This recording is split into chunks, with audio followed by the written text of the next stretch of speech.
Here's how to check if your TV supports VRR or not.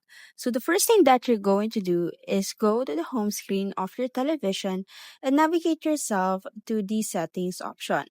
Once you're already on the settings option, the next thing that you are going to do is to make sure that you are going to do or locate yourself to the screen and video options.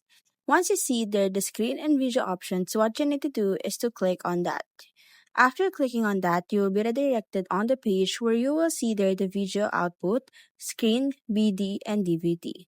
Now, what you need to do to see if your television is supporting VRR is you have to locate yourself under the video output options. Once you press on the video output options, you will see there under the resolution is the VRR. As you can see, if it's on, it means it's supporting VRR. If it's off, just like on the picture, it means your television is not supporting VRR.